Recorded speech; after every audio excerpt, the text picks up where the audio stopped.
Right, so I've just got the Institute's permission to leave you this message, John. I'm at the private collection now. Hang on a second, John. Oh, cheers, love. Yeah. I'd love one, yeah, milk. 2 sugars. Thanks, Sandra. Thanks so much. Oh, yeah, sorry, John. Back to you. Yeah, so it's, believe it or not, it's okay for me to read you a copy of the letter here, but for all sorts of reasons that, let's not even go into them. I can't take a photo or send you the actual printed version yet. I'm going to get legal to go over it. I'm sure there'll be a workaround. But you know what? Well, you know what legal are like. It'll take forever. These people here are very touchy about the documents. They're quite old. I suppose I see what they're talking about, but I sweet-talked the very lovely Sandra here, hello, into letting me at least make an audio copy of this. Cheers, love. Oh yeah, cheers. Thanks. Oh, that is wonderful, Sandra. Thank you. You are a diamond. Yeah, John, quick cup of tea. So I've got a copy of it, and, look, we better play it by the book, just in case. So, here we go. Oh, that's lovely. So this is D.I. Wallace Keane, Bethnal Green Police, to D.I. John Andrews of the Taunton Police Force. It's 11:46 a.m, 12th January 2024. I am hereby leaving an audio record of a letter found at the Bjork Potts Institute, Odchester House, London, regarding D.I. Taunton's missing person case, as previously noted, case number 261BF39. This letter is written by Mr. Oliver Redmark of the Redmark Estate, dated 14th March 1926. It's always 1926, John, have you noticed? It's postmarked Taunton. The sending address is Gothelney Hall, Bridgewater. A letter was received to Oster House. Sorry, Odchester is Oster House. Addressed to a Mr. Templeton, no first name given.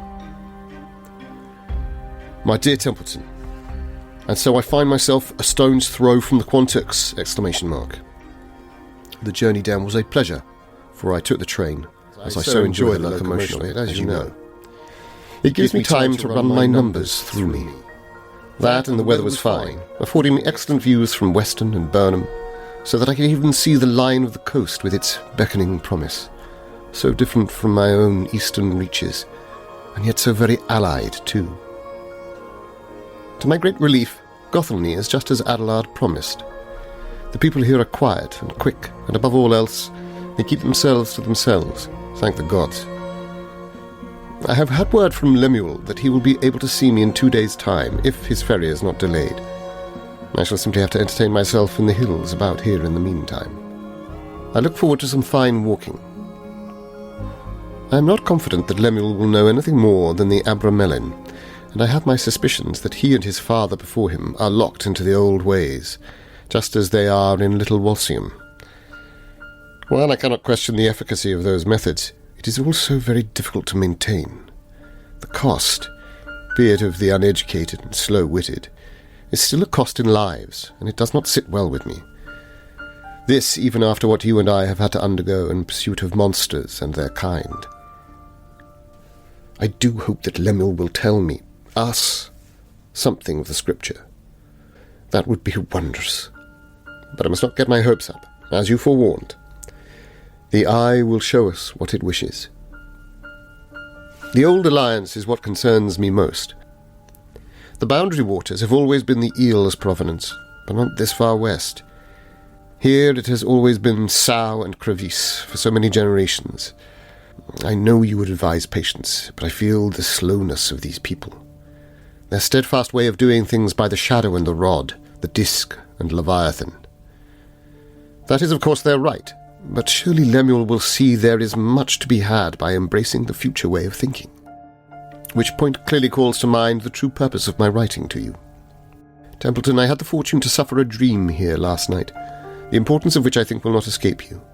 It had something of the same quality as our vision of Reedham, so many years gone by now, and as such I thought it wise the writing down.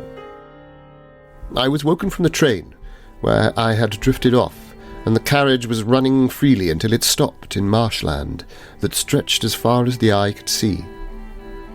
The gauged tracks had run deep into the wetlands, but it was here, yet not here. There was an echo of our beloved eastern fen, but I knew from the light that it was westwards that we looked, to a great throne broken or buried beneath such vast gulfs of black water that my mind reeled at it, even with those invocations that I can trust to, that you have taught me. I walked upon the plateau then, a great vastness, a level, I suppose, in the old sense of the term. That is what one might call it. And the thing began to take a shape that was both a held wave far beyond the shore and a teeming wetland, the life of which was not our terrestrial known sort, but something altogether more remarkable. I could hear the equations of millions of beetles' wings, not unlike the poems of scarabs written to the Night Queen Nitocris in her reaching tomb from ancient Egypt, but here crudely scratched, still forming. I wanted to speak with one such ancient thing, but no column of them would hold. The creatures crawled and tumbled, but they were terrified by what lay in the water. Though to call it lying is to limit the sense of the word and of the thing within. That thing beyond the wave might have rolled on to that plateau, the level of all things, and drowned the world. Such was its shape, its sheer size. I woke with that panicked sense of enormity to find a clear thought from the vision. I think this is what Lemuel is hiding away. This great plateau, this level, could well be something he has walked. There were things there half buried in the sea churn and the reeds, secret burials, old tombs, dreams in the reed-sharp shadows. There were old wizened trees and shades of the past and the present, and the future. I think this is that place that Ibon calls Leng, that Alhazred names as the Wanderer's Lament. I wonder if I will dream of it again. Well now, I am summoned to dinner, such as it will be. A second-rate claret and rarebit will be my guess. Your hunger would be a rage at the fare on offer. It was right that you stay behind. Your appetite must be fed. I shall glitter here instead and think of you eating the table up.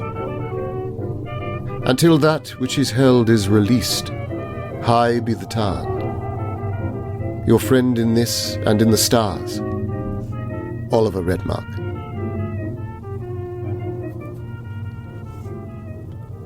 Well, I don't know what you make of that. I'm not sure what I make of it. I mean, he's written some esoteric stuff, his word, not mine, before. But I mean, this really takes the biscuit, doesn't it? I'm sorry that it doesn't have more relevance to your man Lemuel. I can't really say how it connects you to your missing girl, to Sarah. But it's another mention of Lemuel and another mention of Redmark. It was a good spot by your man in Bridgewater that place Goth only had a connection at all. Other than the Redmark mention, there's nothing else to connect it to Judd or Ray West or the Frayne Institute or Mel Moody or any of that. I don't know what these people are on about. I don't know, John, I feel like I'm like that fella in the meme who sits there in front of a big old board of pieces of paper with loads of string crossing it, and he's holding his head in his hands, but he's pointing at it thinking, I know it's connected, it's all connected. I haven't got a Scooby's there. Well, it was good of Sandra to let us have a record of it. Like I say, I'll be on to the team about how we can get an actual copy for it if it becomes relevant. There might be something in checking out this Quantox stuff. Did Lemuel have any estate there? All those old houses. You know what they're like. Or Taunton's inland. He might have had a little holiday home on the coast. Nothing changes. We all know the rich bastards have a second home somewhere where the view is nice. Listen, I better get back to it. My tea's getting cold. Take care, John. Don't do anything I wouldn't. And if you do, keep my name out of it. Oh, that reminds me. If you do come up with anything from that Green Bank inquiry, you give me a nod and I can pop down. I've got a few days coming up. Wouldn't be such a bad thing to pop over to Bristol. Alright. Take care.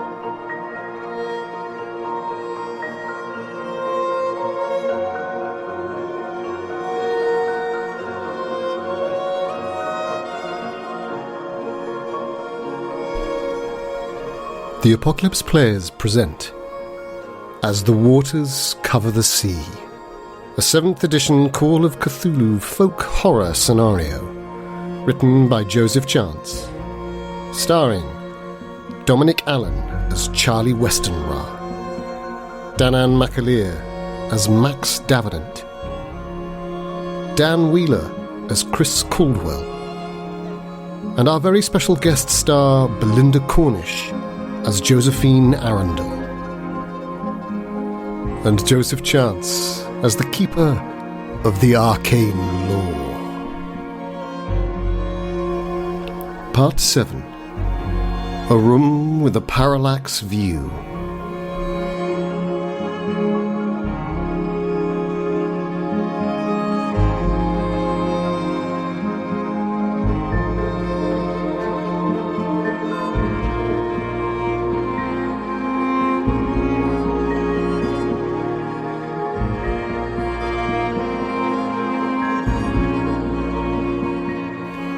There's a tantalising sense of translation beginning to form in your mind, Charlie Westenra, which, even as you realise it's happening, you then brilliantly distrust and go, no, because of course it isn't ever translation, is it?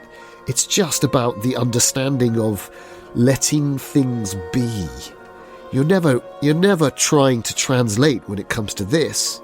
Just like you never try to translate the story. The story just goes through you. You are the conduit for the story. And for the briefest of moments, it's like it's there. And you hear this person, thing, creature speak in words that you understand. Saying something like, the choice, always yours.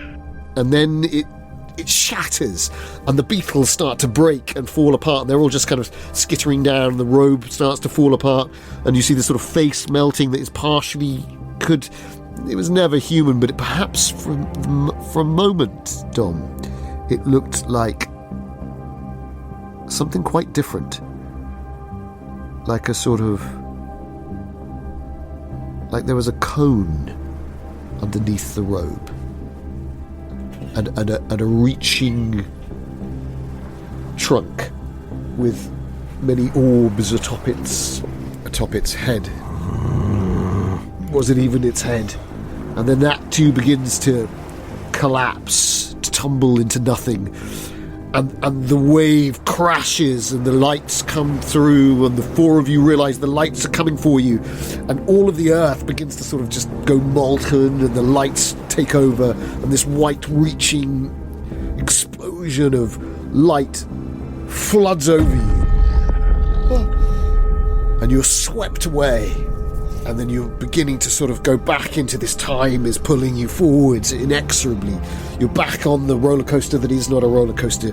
You're throwing yourself back up again and then coming back into yourself. But all the time you feel there's now a different vista in front of you.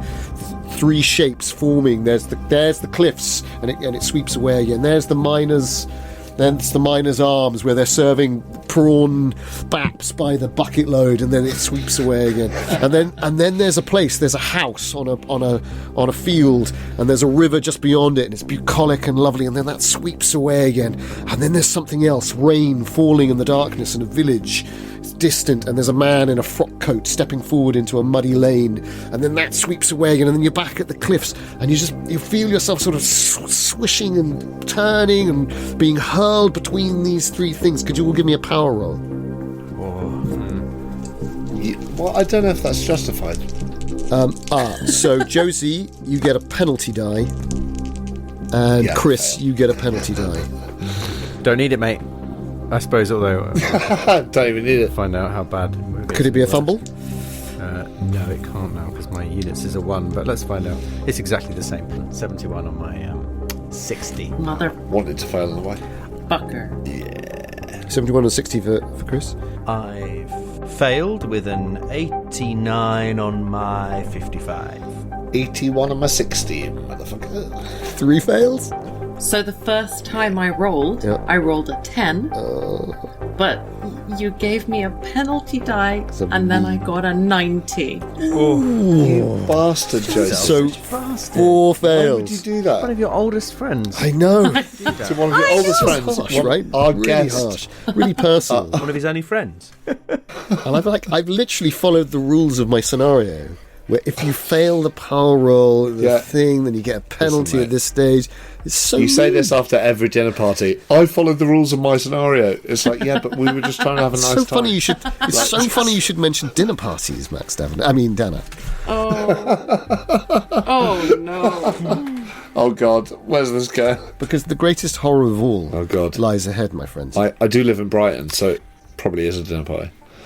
There's a sweeping sensation where I think definitely for Max and Charlie, there's an agony to try to control as to which choice of these 3 places that are forming ahead of you you're trying to get to. And it's almost like you're swimmers fighting together, but you just can't do it, and you know you want to make a choice. Josie and Chris, it's like the only one that isn't going to physically utterly destroy you to go to is this house on this field with the river beyond it and the trees, and it's something weird about the light. It's like it's either the end of the day or the beginning. You're not too sure which. Twilight or dawn. One of those 2 things is about to occur here. And there's a dreadful sense that you're just giving in because you just can't fight it, and that golden eye is there pushing you into this place. For Charlie and Max, you're aware of the eye, but you could possibly try and make a decision about it. But the easiest thing would be to go to this field. Would you like to push the roller? You do have a choice. If you'd like to try... Can I see what the other possibilities are? Yes, so you can see the cliffs that you were walking on, and the Miner's Arms and the oubliette, and you can see this darkened, muddied, rainy night with this frock-coated gentleman standing there. He disappears, and then there's a village there, but it's shrouded in rain. I feel like you've given us enough impetus. Well, for me anyway, I feel like Max has to push it. Yeah, same. Because he wants so desperately to be in one of those realities that isn't this one. You sense Chris and Josie being pulled away from you towards the one that you are being pulled towards, and you get this horrible sensation that they cannot fight it.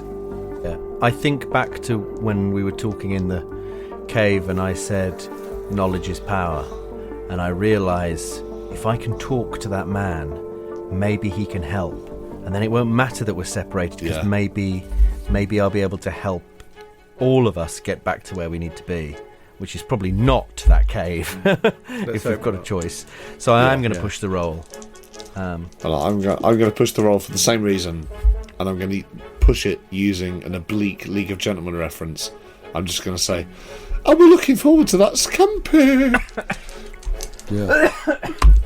And that is that's a 73. So we're not looking great. And I push it by going cross-eyed and sticking my finger at my bum, because that seems like a wizardly thing to do. Yeah. Wizard! Oh my god! It only bloody worked. Yeah. That's a 10. That's a 10 on my 55 power. That's an extreme success. No, but I think that's because I pushed mine by doing the same thing. I crossed my eyes and put my finger up your ass as well. And not what you said, though. It's not what you said. You said something about scampi. It's not what I said. It turns out that your finger is actually up his arse, but you didn't realise that you were doing it. And that might have just been enough to push him that little bit further away. But you find yourself, Max, drawn towards this place.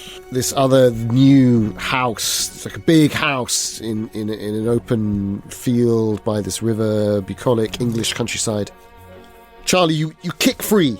A swimmer, the salmon, up the river. You jump out of the stream of time towards... Which one is it that you're going towards? The guy in the frock coat. The guy in the frock coat in the rain. And you can feel rain on your face. And he turns and he says, "Who's there?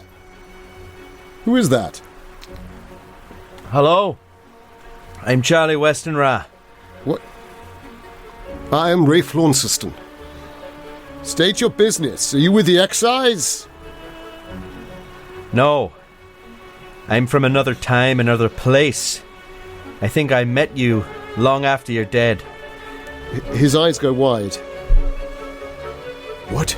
Have you come from them? I don't know where I've come from, to be honest. I think I'm a little bit out of my depth, and I was hoping you'd be able to help me. Give me the disc! Give me the disc! I don't have it. People don't use CD-ROMs no more. It's 2025. I am Rafe Launceston. Give me the disc! I don't have a disc. What disc? Wait, do you mean... I serve the order! Do you mean... I serve the order! Give it to me now, before the others come! I reach into my shirt and find my what's it called, the bind rune. Yeah. And I hold it out and I go, do you mean this? And a great hand grabs it and shoves it against your chest and says, "No, do not let them have it." And you are pushed physically back. Fucking hell. And Launceston reaches out to you and goes, "Wait! Don't go!" And then he just collapses into the mud.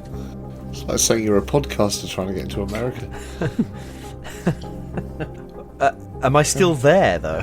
You're pushed. I mean, it's like you overtake the other three as they're going into this other time and space.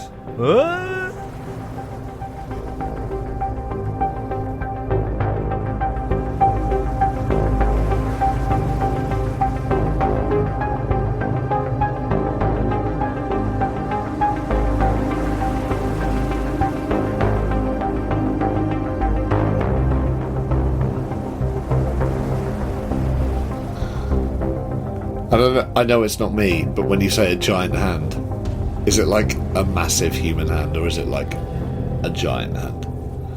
It's the hand of Wayland. Oh, fuck. You know that, is, yeah. Charlie Westenra. You know that the hand of Wayland that smashed that rock away. Building better worlds. That guided the hammer through the skull of the dog. All of them better worlds. And if you would all be so kind as to check your emails. I want to go to the pub. I just want to be in the pub. I want to be. I just want my scampi. I just want to go to the pub. You know what I'm like. Please let me go to the pub. Please let me go. Just want a pint of tribute and some scampi. I'll roll my Cthulhu Mythos again. Please let me go to the pub. If I roll Mythos again, do I have to wash up as well? I just want to go and listen to Tony Hadley and Spandau Ballet. Please, they might have a jukebox. You wake up at the dinner table. Oh my fuck. Oh, hold on. Oh, what? And it's like you've been having a strange dream. Hey, guys. Huh. What the fuck? Am I the only one who feels... sorry. I must have passed out for a second. And indeed, he must have passed out for a second. The charming Tam Phillips. With his golden hair. Yeah, from Seattle. And his American good looks. With his golden locks. What the fuck, mate? Well, no, I wouldn't worry about it. I feel like I maybe had a bit too much to drink myself.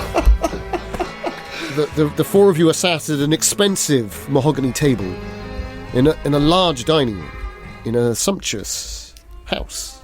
Probably an early 19th century, I guess it probably is really a kind of pseudo mansion, really. Yeah. It's a big old pile. As you can see, you can sense that because, of course, you came here tonight for dinner. Yeah. Of course. Yeah. Of course. It's March the 21st, 1974. And in that awkward moment, I'd think, well, it's time for a song. So I just play the first chord, just play an A minor, go into one of those. I think you go for your guitar and your guitar isn't in your hands. You're not too sure where your guitar is. But you do remember that Richard said he had a treat for you after dinner. He did. And in front of you on the table is a 1972 tape player. You know those ones that have the wood... a Nimbus 2000. The Nimbus 2000, I love it. They have the wood lining on the outside and then the steel... Like a sort of veneer. Steel, yeah. They've got wood on the veneer. Flat on the table. And they lay flat on the table. And they even have a little microphone attached. Tiny little microphone. And it's got a tape player on it.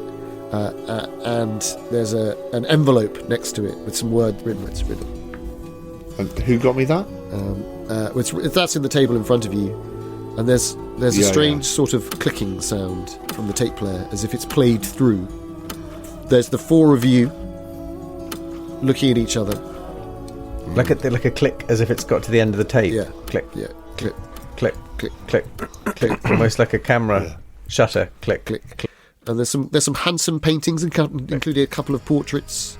Yeah. To the left, there's a big old chair, which is where Richard Launceston was sat. Who is your host for the evening. And there was a chair to each side of all of you. So there's one chair that's empty to your left, Felicity Blake. Yes. And there's another chair that's empty to your right, Taunton.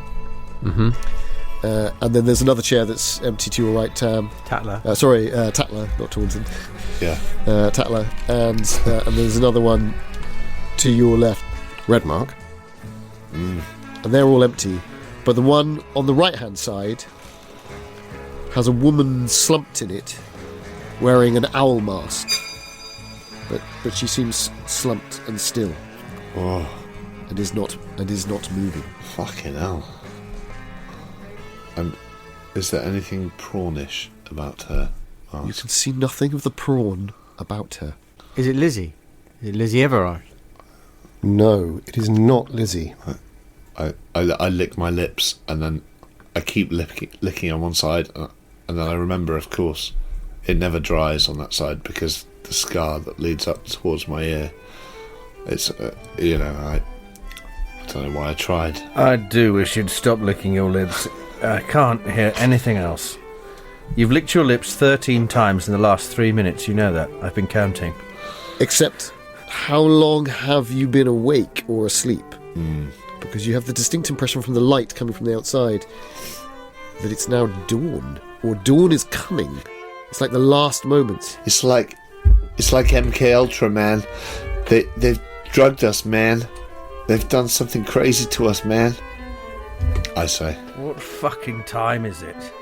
Where did Launceston go? Yeah, he should be here. He launched it. Did anyone see him leave? None of you remember seeing him leave. The last thing you remember is that he said, "I've got an absolute treat for you. I think you'll really like this." And he placed the tape player down. And he took a tape out.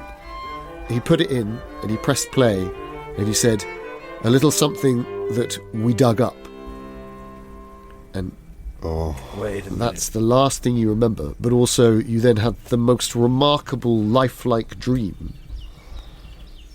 Yeah. Could you all give me a power roll with your new power statistic? Fuck. Yeah. I mean, I know what I want to do. I don't know where Dickie's gone, man. I don't know where Dickie's gone, but hey, that was something fucking wild.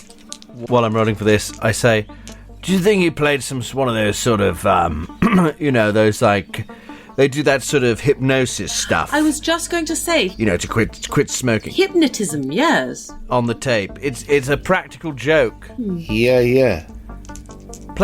Wind the tape back halfway and play a little bit of it. No, it might be that devil stuff like the Beatles backwards, you know? Oh, come on, mate. Oh, yeah, no, it's not the Beatles, it's Led Zeppelin, come on. You'll be saying people playing Dungeons and Dragons are worshipping the devil next. Well, they probably are, and don't call me mate. I would like to lean over the table, eject the tape, and pull it out and put it in my pocket. Yeah. What the hell do you think you're doing? I failed my You failed your power? power roll. I've succeeded with a 44 and a 45. Yeah. I passed mine with a 55 on a 65. I have a hard success with a 25 on a 65. So then the three of you, Tatler, Blake, and Redmark, the three of you, you shake it off. You felt a weird hand on the side of your neck for a second there, as if it wasn't your own. Oh, someone just walked over my grave. Oh. Yes, exactly. Someone walked over your grave. Tam Phillips. Yeah. You hear a desperate voice inside you say, "Wait, no, this isn't Hove. What? I don't understand. Who are you? Why are you inside me?" I say, shut up, and I punch myself in the face.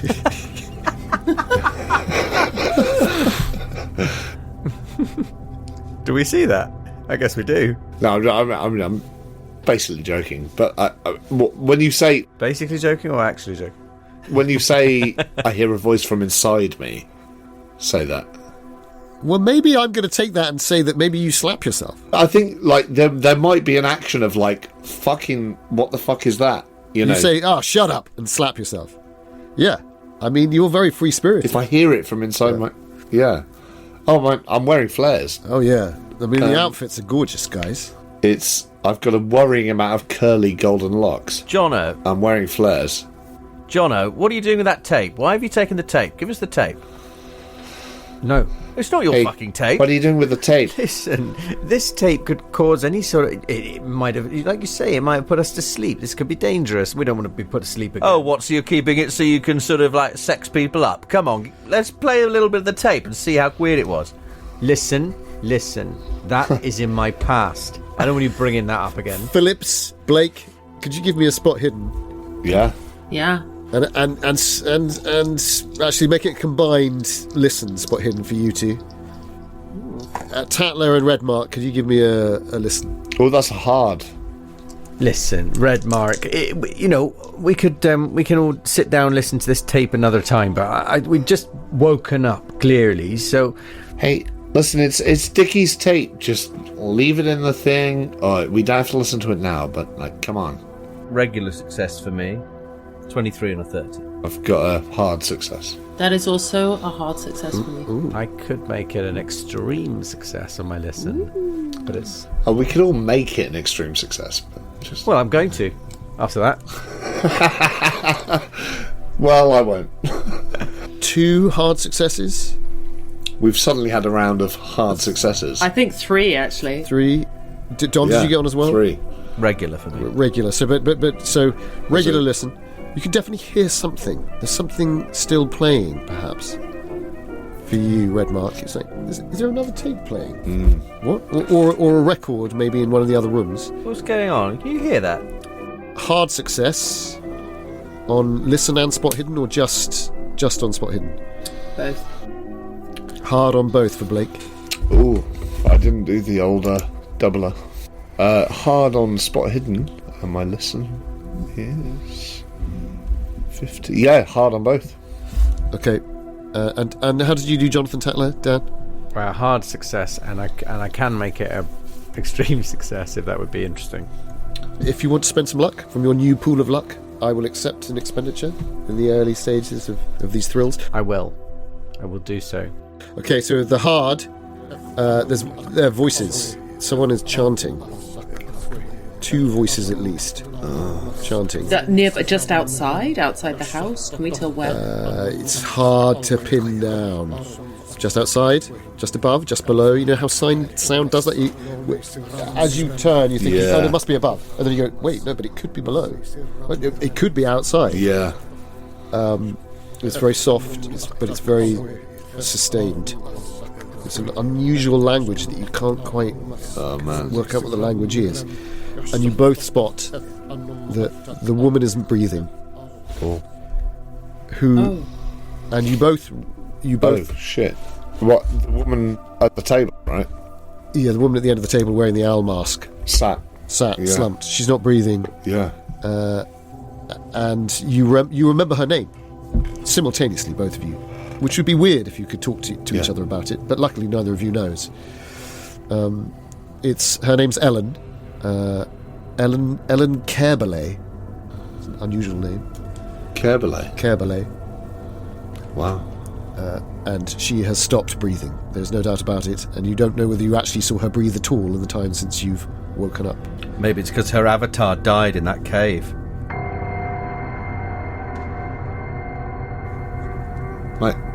My God, Ellen. Oh my God, it's quick. I want to get up and I want to try and do like I don't know what my first act is, but I'm going to attempt something. Do I have a? Obviously, I remember her name, Ellen, but do I have a sense of any sort of relationship with her, or is it just? She's a friend of Richard's. It's the first time you met her tonight. So it's one of Dickie's friends. Well, Blake and Redmark. I think you might remember her. She wasn't wearing an owl mask before. No, but obviously some parties or some like party game has been played. You've all fallen asleep or been hypnotised. It's all gone wrong. We all felt maybe we've been spiked. Or there was something weird in the punch, and suddenly she's wearing the mask that's obviously part of some game we were playing. She's fucking passed out or she's choked. I need to like get to her and try and do a Heimlich or... You're dashing over to her. Yeah. And Jonathan Tatler, I think you haven't... It's not almost an involuntary action of standing up. I think you stand up, realising that it's coming from underneath you, this chanting. It's two voices, and you've heard this language before. I've sat on a choir again. Redmark, can you hear that? Could you roll your previous characters at close, which is the same as your Cthulhu mythos? I really hate this. I mean, I love it. I just really hate it. I can hear something. Whose luck do I spend if I want to pass that? It's up to you. I mean, who am I going to have to come back to? Because that's a lot of luck. But one of these characters is like a dump character, right? It depends which one you want to be the dump character, I suppose. It'd be 23 points of luck. Woo! I like the new guy. He's got flares. Jonathan Tatler's got quite a lot of luck. I'm going to spend 23 points of Jonathan Tatler's luck to pass Chris Caldwell's Cthulhu Mythos. Yeah? That's such a weird move. I love it. Is that all right with you, Keeper? Absolutely. Oh, yeah, very much so. It's the name of the game from here on in, I guess. The words begin to make a terrifying sense. The translation holds, and then you remember to let go. You realise that you have to let go. It's almost as if you understand something that Charlie's been trying to tell you this whole time. Who's Charlie? You let go to take that photo, and you understand the photo without trying to understand it. Unconscious competence is yours for the taking. What photo? And then you realise you're not Jonathan Tatler anymore. Was I ever Jonathan Tatler? Oh, very much so. Just 3 seconds ago you were Jonathan Tatler. 100% Jonathan Tatler. And now... But now I'm not. You're Chris Caldwell in Jonathan Tatler's body. Oh, fuck. John Adler. And you can understand the words, now is the choice, now is the time, now is the hour. We are joined. Rise. And it just keeps going round in a loop. Can Chris Caldwell give me a sanity roll? God. Chris Caldwell. That's a pass. You lose 3 sanity. Chris Caldwell does. Yep. You gain 1d6 Cthulhu Mythos. Okay. Now I'm. That sounded so panicked. I love it. Wait, do I or does my character? I'm very now. This is interesting because I'm very close to having an indefinitely insane character inside another character. Which I think is what you were aiming for, wasn't it, Joseph? Well, okay. So what? 1d6. Yep. I gain 1d6 Cthulhu Mythos. Yeah. 4. Okay, well done. If it had been 5, that might have been tricky. Yeah, that would have been... Excellent. There is an involuntary action for Tatler's body, with Quirce still in it. And in the process, could you give me a power roll with a penalty die? Okay, right. I'll do that first. Power roll with a penalty die for Jonathan Tatler, right? Give us your first aid, Tam. I don't know what Luther Redmark is doing, Luther Elliot Redmark. I'm getting up from the table. Oh, enough of this. There are 2 doors, by the way, out of here. One to the right, one to the left. Do I know which one leads to the hallway? That's a dim memory for you. Pretty sure that's the left one. So I walk to the left door and fling it open and I go, Launceston! Where are you? How did you do, Tatler? I failed my power roll. I pull the tape cassette out of my pocket. I throw it on the floor and start stamping on it and say, No, get out of my head! Get out of my head! No. Oh, fuck. And crush it Oh, into you dust. silly bastard. Why have you done that? We're all fucked now. I wanted to listen to that. No, you didn't. You didn't want to listen to that. It's evil. It's evil. What are you on about? You were fine a minute ago, wasn't it? Obviously, I'm Max inside Tam, but there's another part of me that's a sort of hipster holding a small papoose with a multi-poo in it. And that person is terrified that Redmark has been summoned. Yeah. But, Yes, some other version of things has happened. yeah. There's something else. Oh, yes, in the... but Tam Phillips, could you give me a first aid roll, since you dashed over to help? Oh, yeah, I mean, that's what I want to do. And while you're doing that, what is Felicity Blake doing, if anything? Or perhaps she's just sitting watching and observing. I don't know. Fucked it. I think... that a lot happened very quickly. Yeah. Didn't it? A good summary of events, yeah. And I think her inclination is also to... it was to go over to... with Tam to have a look at Ellen. But now Tatler's started sticking out and stamping on a tape, and so I think she's just going to go over to get up and go and try and calm him down, just in case he does something violent. We have to try and keep this. I mean, this soiree has become more interesting than most soirees tend to be, but it might be about to get a little out of hand. It's got a bit out of hand. Yeah. Yes, I couldn't agree more. And there's a number of people missing, and they're beginning to become clear in your mind that all of the other seats were filled. Launceston and the 4 other seats. Yes. And then there were a few staff and a couple of youngsters who were here. Yes. I am very interested in knowing where on earth Launceston went, because I was hoping for a shag. Yeah. God. Join the club. Phillips, how did you do? Fucked it. Fucked it. How badly? Well, I mean, it's not a fumble, Okay, good. to be fair, but it's just a fail.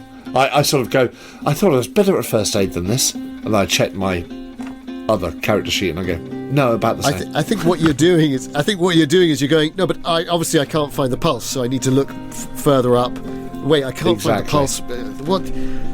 Let's check her throat, and her head lolls back, and there's a sort of trickle of blood coming out of her nose. Oh, fuck. This woman That's proper bad. is dead. Oh, fuck. So even with my... Well, you can't say even with, but I guess with my failed first aid... Especially with your failed first aid. She's fucked. Like, You she's seem done. convinced that she's dead. She's dead, Yeah. I say. Oh, bollocks. God. Don't be ridiculous. Of course she's not dead. Lilith isn't even real. She's dead. She's dead. Who the fuck's Lilith? Lilith? Ellen's dead? Are you sure? And I will go over and also check her pulse. Yeah, someone help. Little- I'm not the best at this, I have to say. I'll give you a bonus die with your first aid, Right. as you've been given a lead. Yes, that is a success. Thank you, bonus die. This woman is dead. Ellen's dead. She's dead. And as she says that, the door is open at one end. There's no reply from Launceston. You're looking down the hallway. You can see the snug fire up that end, red mark, glowing.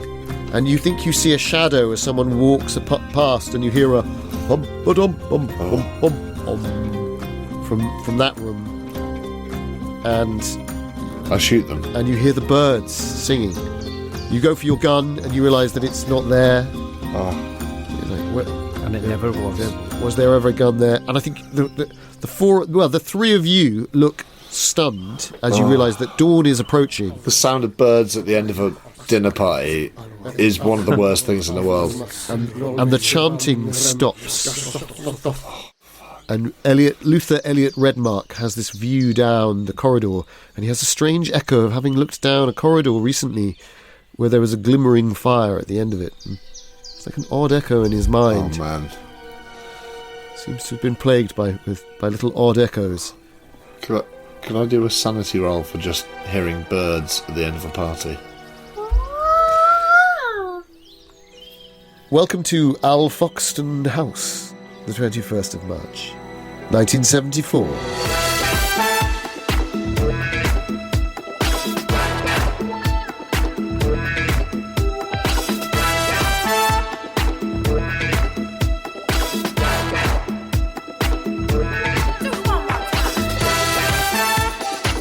The sensation of trying to absorb all the contents of a new character sheet while the game is going on has the same effect as I think it would of waking up in that situation. It's a really great simulation of just like, well, who are these people? That's why I immediately came across as the world's worst improviser, being like, oh, I lick my lips, but then I realise there's a scar. No, you got to try something. You got to try something, man. Don't punish yourself there. You Radio gotta try and improv. incorporate it, but really surreal.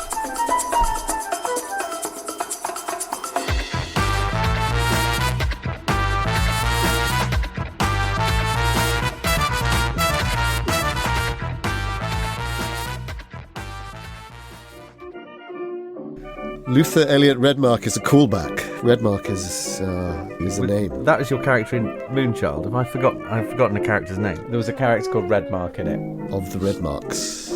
Yeah, well, I might be mistaken, but Oliver Redmark was like the demonic character in that who'd been... Redmark. The creepy... Oh, dear. Yeah. Yeah.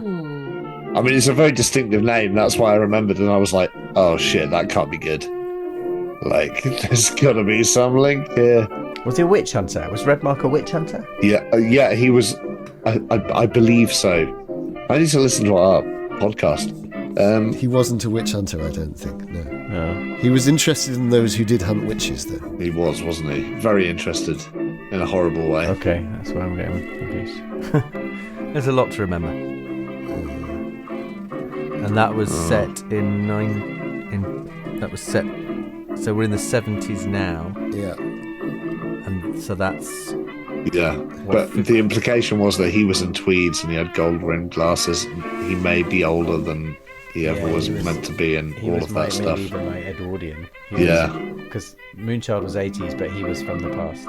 Exactly, yeah. Oh, was Moonchild 80s? No, oh, sorry. Moonchild was 2022. Moonchild was 2000. But it was sentimental about the 1990s. I see exactly why you've done that, Dan. Because we did, we were always harking back to the 90s, weren't we? Yeah. Late 90s. Hey, Belinda, how does it feel to listen to a load of guys talking about, like, the scenarios that they've invented and the characters that don't exist? I didn't write the Moonchild.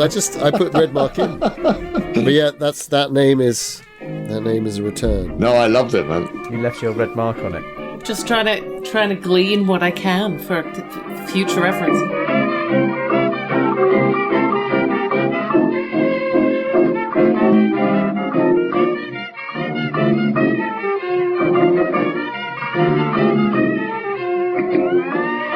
So, I have a question.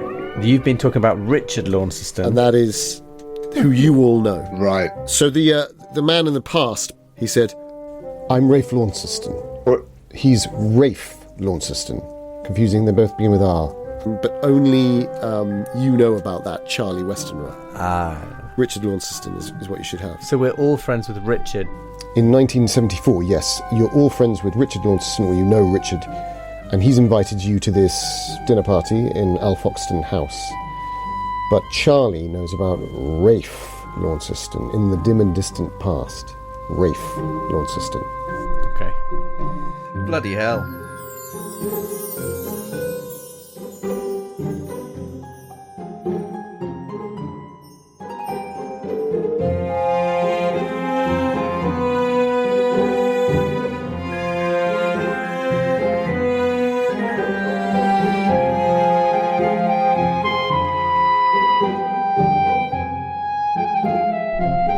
It feels a lot like being in that game, the puzzle game.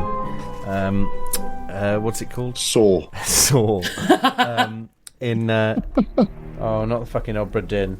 no, what's that one? I love the opera. Yeah. I think you and I have played it, Joseph. The one where it's a cult and you're having to solve puzzles in different locations, and you have to piece together what happened and how they died.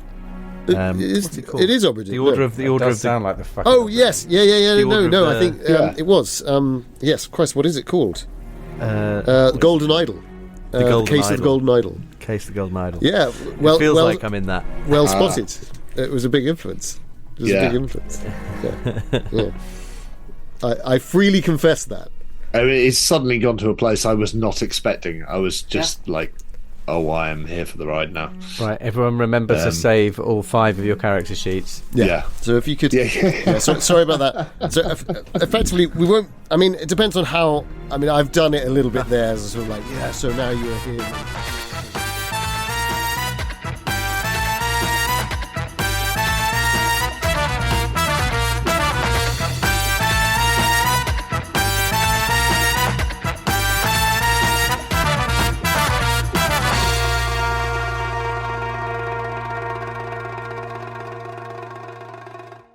Holy Christ, that was intense.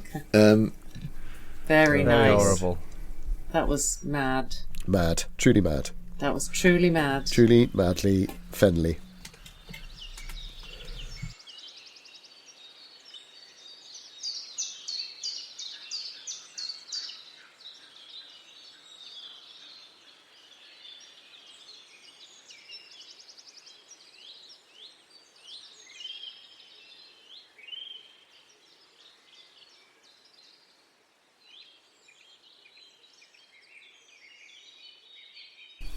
The land flattens, but we might not have Dom yet. Is Dom okay? Am I back? I think You Dom's see me back. again? I can hear you. Yeah. I can see you. Yeah, I Clear, can. clear as a bell. Yeah. White shirt, magnificent moustache. Thank you. So, camera pans out. Norwich. Norwich rises from the great. No, actually not. For once, something more terrible, but perhaps also more comforting. What? The plateau flattens, but then, just as it begins to become agonizing that there is no detail, apart from a suggestion of banks of stars above, which begin to become oppressively real to you, you begin to realize that actually those banks of stars might be just glittering droplets being caught in the far distance of massive waves rolling in onto a shore.